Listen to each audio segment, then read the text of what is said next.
Welcome back to the deep dive. I think we've all been there. You're trying to get good at something really complex, like uh, writing a novel or a screenplay. Or even just crafting a really persuasive argument for work. Exactly. And you hit this wall where you feel like 90% of the advice you're getting is just, it's all surface level. Right. It's the show don't tell mantra. Yeah, or make your main character likable, and you're just chasing these rules of thumb, but, deep down you're missing the physics of it. That is a perfect way to put it. It's like being told how to use a hammer over and over. What you really need is to understand architectural stress loads. You need the blueprint for the building, not just the tools. That's it. We're looking for that shortcut to the deep structural stuff. And, well, that is exactly what we're diving into today. Our sources are all based on this theory of narrative that is so rigorous, so architectural, it claims to be a universal map for storytelling. We are unpacking the Dramatica theory of story. And this isn't just another writer's guide, is it? Oh, not at all. This is a highly sophisticated framework. It's designed to predict the interrelationships between every element of a story. We're talking character, theme, plot, genre, all of it. So the claim is, if you can define the core problem of your story, this framework can, mathematically derive the other parts. That is the claim. It can derive every necessary component for what it calls a complete, satisfying story. So our mission today is to really pull out the foundational principles of what makes a story work, logically and emotionally, and to see how this theory can help find those dreaded plot holes. Structural holes, yeah. Yeah. The actual holes in the story's argument. And we have to start with Dramatica's most fundamental and, frankly, most out there claim, Which is? the concept of the story mind. This story might. Okay, that sounds like it's straight out of science fiction. Unpack that for us. The core idea, the central assertion, is that every complete story functions as a comprehensive, holistic model of the human mind's problem-solving process. Wow. So a story isn't just a series of events. It's a psychological simulator. A psychological simulator. Exactly. It's an exploration of how a mind, one single mind, grapples with a specific inequity. And you said holistic, so it's not like a computer program running step by step. No, and that's the vital part. The story mind doesn't work sequentially. It works the way our own minds do. It's considering all these conflicting factors at the same time. Logic versus emotion, self-interest versus morality, taking action now versus waiting for the consequences. So all those internal debates we have, Yeah. they're all running at the same time inside this story mind organism. Precisely. And that means the meaning of the story isn't just in the ending. It's in the author's argument about the relative value of all those conflicting considerations. The story makes a case for which approach is the best way to solve that one specific problem. Ah, I see. So if you, as the author, leave out a key perspective, like you don't consider the emotional angle, only the logical one. Then the story feels incomplete. You've left a structural hole. The mind argument isn't fully formed. Okay, this brings us to a specific term the theory uses, a grand argument story, a GASC. The GAS, yes. This is the goal, in a way. It's a conceptually complete story, one that has both emotional and logical comprehensiveness. But not all stories have to be a GAS, right? Oh, absolutely not. Many wonderful stories are just a slice of this model, a single perspective or just a piece of the process. But a GAS, a grand argument story, aims to be the whole machine. And to do that, it has to cover all the ways a mind might look at a problem and then demonstrate why, in this specific context, only one approach is the right one. If you want to make that kind of definitive, closed argument, yes, you have to build the whole model. And the components are what we're going to explore. The structure, the dynamics, the character functions, theme, plot, and genre. We are mapping the logic of a narrative debate. That's exactly what we're doing. Okay, so let's get into the architecture. If we're building a model of a mind, where do we start? We start with the foundation, the 4 through lines. To make the argument holistic, to see the problem from all sides, the theory says you need 4 simultaneous perspectives. 4 different points of view on the same central problem. Right.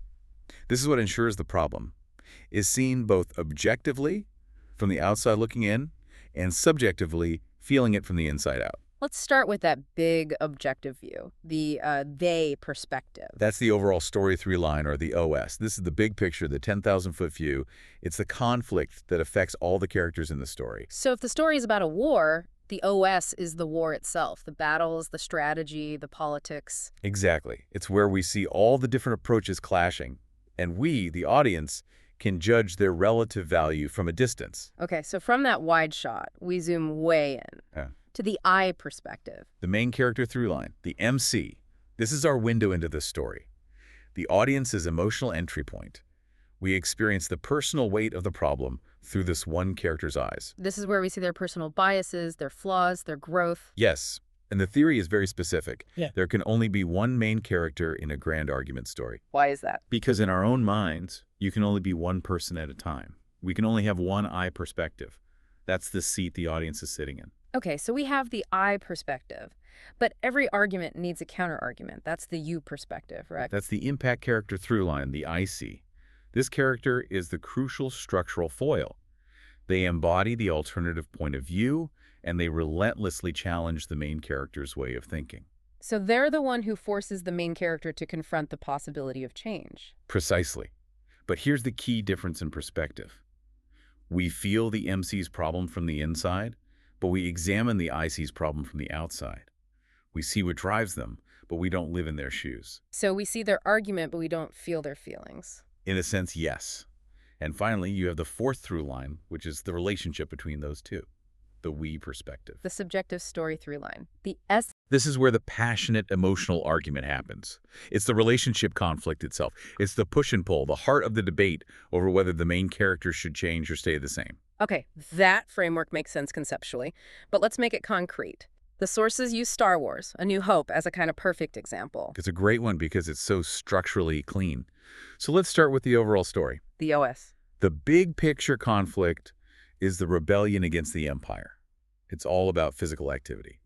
Battles, dogfights, blowing up the Death Star. So the OS domain is the class of activity, or what Dramaka calls physics. It's about doing things. It's all about doing. Yeah. Now, Luke Skywalker, our main character, his personal problem isn't about doing, it's about his situation. He's stuck. He's a farm boy on a desert planet. Exactly. His problem is his status, his circumstance.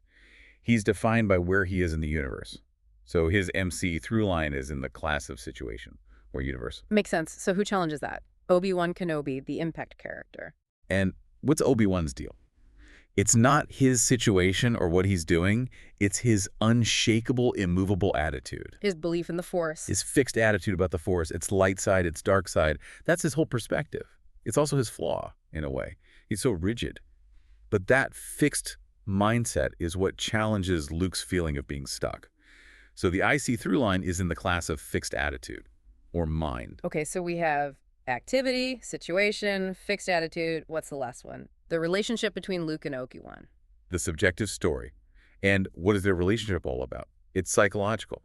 Obi-Wan is constantly manipulating Luke. Use the Force, Luke. Your eyes can deceive you. Don't trust them. Right. He keeps secrets about his father. He's psychologically coercing him. Their entire relationship is about Luke learning to develop a new ability, his Jedi skills. So their SS through line is in the class of manipulation or psychology. Wow. So you have situation, activity, mind, and psychology, all four classes, perfectly distributed across the four perspectives. And you can see how if you took one of them away, the whole story would feel thin. If you lose the subjective story, it's just a generic war movie. If you lose Luke's personal journey, you lose the heart. The structure gives it that conceptual integrity. That's the argument. So that's the big picture. Now let's get into the weeds with character mechanics. And we have to start with a really important distinction the theory makes. A player is not the same as a character. This is so vital for writers to grasp. In Dramatica, a character is not a person. It's a set of dramatic functions, a bundle of psychological elements needed for the story's argument. And the player is just the vessel, the person, Yeah. or even the thing that carries those functions. Exactly. So one player, like Dr. Jekyll, can represent two different characters, Hyde being the other one. Or one character function could be split across multiple players, like a group of soldiers all representing the function of logic. Okay, so with that in mind, let's talk about the classic set of functions, the 8 archetypal characters. These are the building blocks. They're predictable, they're psychologically pretty simple, and that's what makes them so useful for stories that want to focus the audience on plot and action. Right, because you don't have to spend a lot of time figuring out their weird internal conflicts. Exactly. They are what they are. So, you have the obvious pair, the protagonist, One who drives the action, tries to solve the problem. and the antagonist, who directly tries to prevent the protagonist from succeeding. Simple enough. You have the head and the heart. Reason and emotion. Right. Reason is calm, logical, intellectual. Emotion is frenetic, disorganized, driven by feelings. The classic angel and devil on the shoulder. Then you have the support system. The sidekick, who is all about faithful support and loyalty. And their opposite, the skeptic, who just doubts everything. The plan, the motives, the truth. Okay, now for the two that are unique to Dramatica, and I think writers often get them confused, the guardian and the contagonist. Yes. The guardian is not just a helper. They represent the conscience of the story mind. They're the teacher, the moral compass. They don't just help, they show the right way. Like Obi-Wan. A perfect guardian. The contagonist, on the other hand, represents temptation. They aren't trying to stop the protagonist like the antagonist is. They're trying to lure them off the correct path. So they might offer a shortcut that's unethical, or distract them with a side quest that leads away from the goal. Exactly. They hinder and tempt. Now, what's fascinating is that these 8 archetypes aren't arbitrary. They're built from even smaller pieces. The DNA of character. The 16 motivation elements. This is where it gets really technical, but so powerful. These 16 elements dictate what drives a character. They're organized into quads. Okay, let's break it down. There are driver characters and passenger characters. That's one way to look at it. The drivers are built around more decisive actions. So the protagonist is driven by the action of pursue and the decision of consideration. They chase the goal and want people to think about things. And the antagonist is the direct opposite, prevent and reconsideration. The conflict is baked right into their DNA. Then you have the guardian, who is driven by help and conscience, and the contagonist is hinder and temptation. Okay, that's the driver quad. What about the passengers? The sidekick is support and faith. The skeptic is oppose and disbelief. Reason is defined by control, keeping things orderly, and logic. And emotion is uncontrolled and feeling. So if you look at a classic archetypal story like Star Wars, it's like a clean mapping. Luke gets pursue, Vader gets prevent, Leia gets reason. It's all very neat and tidy. The story mind's functions are clearly assigned. But most interesting stories aren't like that. And most people aren't like that. Right, we're all messes of contradictions.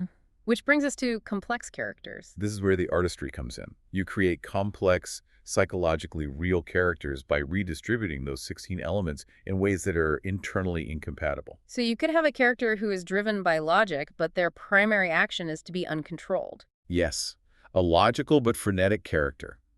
That internal dissonance is what makes them feel three-dimensional and surprising. Let's look at the examples. Jaws. Chief Brody is the protagonist, that's clear. But look at the mayor. He's pulling double duty. He's the contagonist. He hinders Brody and tempts him with the town's financial security. But he's also the skeptic. He refuses to believe the danger. One player, two clashing functions. He's a hindrance because he's a skeptic. Exactly. And Hooper, the scientist, is the same. He's the guardian, the expert who helps and provides a conscience. But he's also supposed to be reason. Yet his methods are often anything but controlled. He's volatile, emotional. So he's a man of logic who acts with the trait of being uncontrolled. That's the friction. That's the character friction. Now, The Wizard of Oz has an even cleaner example of this, with a simple swap. The Scarecrow and the Tin Man. The Scarecrow is the brains of the operation. His decision-making function is logic. But his action function is uncontrolled. He's always flying into a panic, falling apart. Literally. And the Tin Man is the opposite. He is all about feeling, he wants a heart, he cries all the time, but his actions are all about control. He's methodical, restrained, even robotic. They swap the action traits of the reason and emotion archetypes. If they hadn't, Scarecrow and Tin Man would have just been flat, boring. The swap makes them memorable. It's incredible how intuitive that feels, but there's a structure underneath it. Let's get really deep with Gone with the Wind.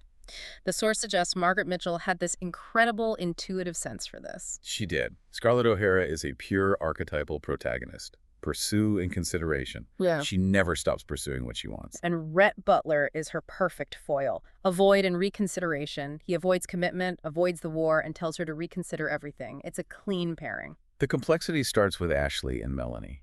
Ashley is the contagonist. He's the temptation that keeps luring Scarlett off her path, and his inaction hinders her. Melanie is the pure guardian, conscience and help.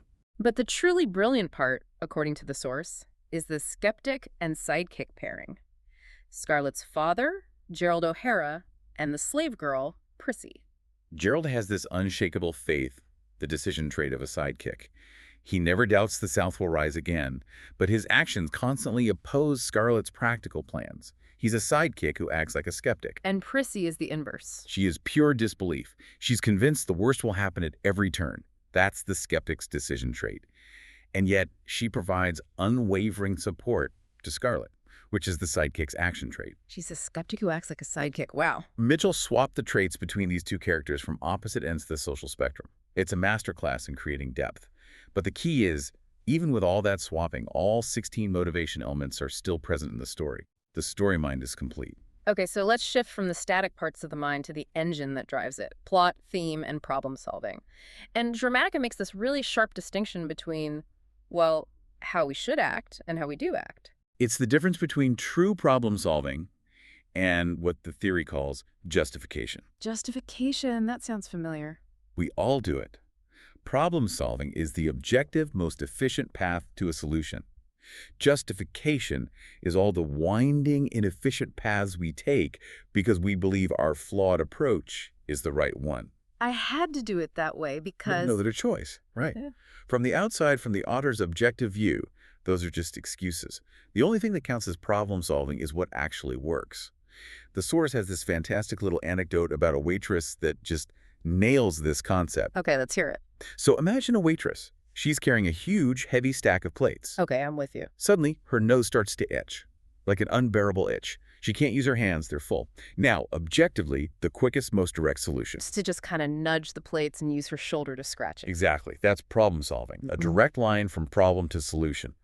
But let's say she was taught as a little girl that rubbing your nose on your shoulder is impolite. It's bad manners. So she rejects that path. She justifies not doing the easy thing. She starts justifying. Her mind reframes the problem. The problem isn't the itch. The real problem is that she needs a free hand. So what does she do? She tries to flag down another waiter to take the plates. She's now solving a solution to the original problem? Yes. She's layering justifications, but the waiter is too far away. That path fails. The itch is getting worse. She's wasted time. Maybe she tries leaning against a wall to rub her nose. Another solution to the solution to the solution. And in the end, she sneezes, drops the plates, and fails completely. The point is, the cost, the time, the suffering, the broken plates determines whether her path was objectively right or wrong. If she had managed to get the waiter's attention in time, her roundabout path would have been justified. It would have worked. But because she failed, we see it for what it was. A flawed justification process. And that struggle is the heart of the main character's journey. They come into the story with their own tried and true method of justification, and suddenly it stops working. They have to decide, do they remain steadfast and try to force the world to bend to their method? Which creates what the theory calls a work story. Or do they change and abandon their old justification method? A dilemma story. Right. And that choice feeds directly into the thematic argument, which, again, Dramatica defines very differently. It's not about vague topics like love or greed. It has to be a conflict, a pair. It has to be an issue versus a counterpoint. The theme is the author's argument about the relative worth of two competing value standards. Let's use the example, morality versus self-interest. The theory has really specific definitions for these, doesn't it? Hyper-specific. Morality is defined as doing for others with no regard for self. Self-interest is doing for self with no regard for others. The nuance is key. So morality isn't automatically good. It could mean, being a doormat, sacrificing your own well-being just to please others. Exactly. And self-interest isn't automatically bad. A sniper taking a shot to protect her team is acting out of self-preservation. But the outcome benefits everyone. The thematic argument is built by showing these shades of gray over and over again in different contexts until one value proves superior for solving the story's problem. Okay, and speaking of structure, we have to talk about plot versus story weaving. A crucial distinction. Plot is the deep structure. It's the logical sequence of events as they actually happen to get from the problem to the solution. It's the blueprint. And story weaving is the storytelling. It's the order in which the author reveals those events to the audience. Think Pulp Fiction. The plot is a fairly straightforward crime story, chronologically. But the story weaving is all jumbled up, which creates suspense, mystery, and a totally different audience experience. If you re-edited it to be in chronological order, the plot would be the same, but the feeling, the dynamic, would be gone. Completely gone. Story weaving is the art, plot is the science. So let's talk about the science part. The static plot story points. Every story needs a goal. The story goal. The shared objective thing everyone in the overall story is concerned with. Obtaining the treasure map, defusing the bomb, winning the war. And to get the goal, you need requirements. The necessary steps. Yeah. The shopping list. Mm. You have to do these things in this order, or you can't reach the goal. Then you have the flip side. Consequences. What happens if you fail? And the 4 warnings, which are the signs that failure is getting closer. The clock ticking down, the petals falling from the rose in Beauty and the Beast. They ramp up the tension. Okay, and then there's one more that I love. Preconditions. Preconditions are so interesting. They are non-essential hurdles. They're extra costs or constraints that a character tacks on for personal or thematic reasons, but they aren't logically necessary to achieve the goal. The classic example is the Karate Kid. Perfect example. The goal is winning the tournament. The requirements are training, learning the moves, but Mr. Miyagi adds preconditions. Wax on, wax off, sand the floor, paint the fence. Those chores had nothing to do with winning the tournament, logically. Not directly. They were Miyagi's personal requirement to teach the boy humility and control. It's a thematic side quest that deepens the story without being part of the core plot logic. Beyond these static points, you have the progressive flow. Acts, sequences, scenes. And the order matters immensely. A story that progresses from learning to understanding to doing to obtaining feels very different from one that goes from doing to obtaining to learning to understanding. That sequence is part of the author's argument about process. Okay, let's bring all this together and apply it. We're going to use these concepts for a case study, but first we need to finalize the last few pieces of the main character's journey. Right. There are 4 key dynamic questions about the MC. The first, we've covered the resolve. Do they change or remain steadfast? The second is their growth. If they are a change character, do they need to stop or start something? Exactly. Are they driven by a chip on their shoulder that they need to get rid of, something they need to stop doing? Or are they driven by a hole in their heart that they need to fill, something they need to start doing? Then there's their basic approach to problems. Are they a doer or a beer? This is fundamental. A doer tries to change the external world. They adapt the environment to themselves through physical action. A beer changes their internal world. They adapt themselves to the environment through deliberation and internal shifts. And the fourth one is a bit more abstract, mental sex. Yeah, and it's crucial to understand this has nothing to do with gender. It's about the core problem-solving process. Is it linear or holistic? Explain that. The male mental sex is linear. It's cause and effect. If I do A, then B will happen. It focuses on achieving a specific outcome. The female mental sex is holistic. It's about balance in relationships. It compares surpluses and deficiencies in a system and tries to find equilibrium or harmony. So a character could be a beer, focused on internal change, but still approach that change with a linear male mental sex like, if I just stop thinking this one thought, then I'll feel better. Absolutely. The 2 axes are separate. A female beer, by contrast, would seek internal harmony, trying to balance their feelings, rather than following a specific mental procedure. Okay, with that full toolkit, let's analyze the famous structural flaw that the Dramatica analysis points out in the movie Jurassic Park. Right. The critique basically argues that while the movie is a cinematic masterpiece, it has a deep structural hole in its argument that was carried over from the original story form. And the core tension of the whole story is between order and chaos. Exactly. You have Hammond's obsessive desire for control, the fences, the schedules. That's order. And you have Ian Malcolm's chaos theory, the idea that life will find a way. That's chaos. And the overall story problem, then, is the over-reliance on order. Yes. So Dr. Alan Grant is our main character. Structurally, he should be the one who personally embodies that problem element. He should represent the flaw of order, and his journey should be about him learning to embrace chaos. He needs to change. He doesn't, does he? That's the flaw. That's the structural mismatch. Right from the beginning of the film, Grant is skeptical. He basically agrees with Malcolm that the park is a bad idea. He's already on the side of chaos. Wait, so if he already believes the ultimate truth of the story, that chaos will win, then he has no internal journey to make on that point. He has nowhere to go. He and Malcolm are essentially the same voice, making the same argument. It creates a redundancy, a hole in the story's debate. So what's the fix? What should he have been? He should have been the champion of order. It fits his character. He's a paleontologist who reconstructs the orderly, predictable worlds of the past. He hates the chaos and unpredictability of children. Ah, so his journey should have been about him being forced to learn that chaos is a necessary, even beneficial part of life. And his change would have culminated in that final scene, instead of him just sort of learning to like kids. His active choice to embrace chaos, to do something unpredictable, would lead directly to the T-Rex showing up and saving them. So the T-Rex becomes the physical manifestation of his internal change. It's not a random miracle, a deus ex machina. It becomes the structural proof that his change was the correct solution to the story's problem. The film kind of gets there by accident, but it doesn't earn it through Grant's perspective shift. Because his perspective was already in the right place. Wow, that really clarifies why a story can feel exciting, but maybe a little hollow. So let's pull the lens back one more time and look at the whole communication process, from the author's mind all the way to the audience. The theory breaks this down into 4 stages. Right. Stage 1 is story forming.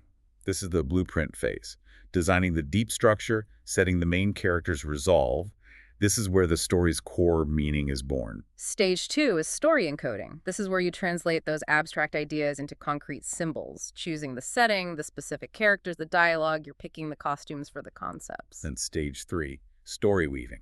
This is the actual storytelling part, arranging the scenes, putting in flashbacks, red herrings, twist. You're controlling the audience's experience of the structure. And finally, stage 4, reception. The audience decodes everything you've encoded and woven, and hopefully they grasp the meaning you intended. And this is where genre becomes so important. Genre isn't just a marketing category. In this theory, it's the overall attitude of the story mind. It's a bias that colors every other consideration. How does that work? How are genres built? They're built by matching the 4 main structural classes situation: activity, fixed attitude, and manipulation, with 4 modes of expression, like comedy, drama, information, and entertainment. Give me an example. Okay, take the class of fixed attitude, which is all about people's rigid mindsets. If you express that through the mode of comedy, you get a comedy of manners. The humor comes from clashing, unchangeable biases. Like a stuffy drawing room play. Exactly. If you take the class of manipulation and express it through entertainment, you get stories built on twists, like mysteries or thrillers, where the author is actively messing with the audience's perception.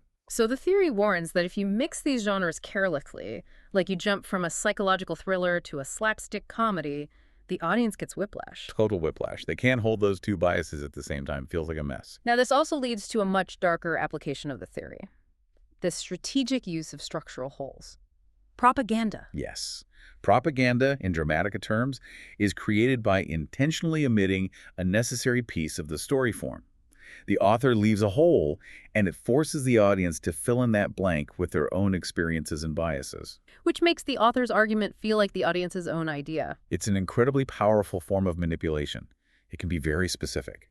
The source uses the example of Thelma and Louise. We never find out exactly what happened to Louise in Texas that traumatized her. Right, it's just this vague, awful thing in her past. By leaving that blank, the film invites every single person in the audience to fill it with their own worst fear or their own personal history of trauma. It makes her subsequent extreme actions feel intensely personally justified to each viewer. Wow, it connects the argument directly to the viewer's subconscious. Another technique is misdirection. The old smoke and mirrors trick. The author focuses all your conscious attention on one thing, the focus, while the real argument lies in what's being ignored, the blind spot. Like a magic trick. Exactly like a magic trick. The source points to the film JFK. The overt focus of that movie is how the conspiracy could have happened. It overwhelms you with conflicting theories and evidence, And you get so caught up arguing about the specifics. that you implicitly accept the blind spot, which is the unproven premise that a conspiracy existed in the first place. You internalize the core assumption without ever questioning it. It's a brilliant and ethically jarring manipulation. Finally, let's touch on the challenge of adaptation. Taking a story from a book to a film, for example. The great paradox. Do you stay true to the deep structure, the story form, or do you stay true to the audience's experience of the original work, its personality? The story form itself, the deep logic, should be transportable. It is. Romeo and Juliet and West Side Story have the same essential story form, but the audience experience is completely different because the medium is different. Books are great for getting inside a character's head. Movies are great for showing action and atmosphere. So a good adapter has to figure out how to recreate the effect of the original, not just copy the events. You can't just film the pages of the book. You have to rebuild the story's argument using the tools of the new medium. You have to preserve the dramatic integrity, even if it means changing the surface details. Never violate the deep structure just for the sake of a faithful-looking copy. So, at the end of the day, when you boil it all down, what's the big takeaway here? What's the real power of looking at stories this way? I think the true power is the realization that a great story, one that really resonates and feels complete, it works because it's a successful mirror of our own minds. It's a map of our own psychological process for facing some impossible problem. It shows you, the listener, an objective version of your own internal struggle. The constant battle between logic and emotion, between what you want now and what you know from experience, is right. All of it is there, laid out, so you can see how to resolve an inequity in the most beneficial way. So the aha moment is realizing that the complexity in your favorite stories isn't random, it's necessary. It's the necessary complexity to make a full, psychologically sound argument. When you feel a plot hole, it's not just a writing mistake. It means the story mind was incomplete. The author's argument fell apart. Okay, so as a final thought for you to take with you, consider a story you love where the main character was steadfast. They refused to change their core belief, their core approach, and in the end, they failed. That kind of story is what the theory would call an apparent work story. The character thought they could solve the problem through sheer effort and will by sticking to their guns, but they were wrong. They should have changed. So here's the question. Was that character's stubborn commitment the actual cause of their tragic failure? Or was their commitment simply the price they had to pay because the environment itself had some unfixable flaw that made success impossible no matter what they did? The story gives you all the pieces you need to answer that, whether the author put them there consciously or just intuitively tapped into the architecture of a complete argument. A puzzle to explore. We'll leave you with that.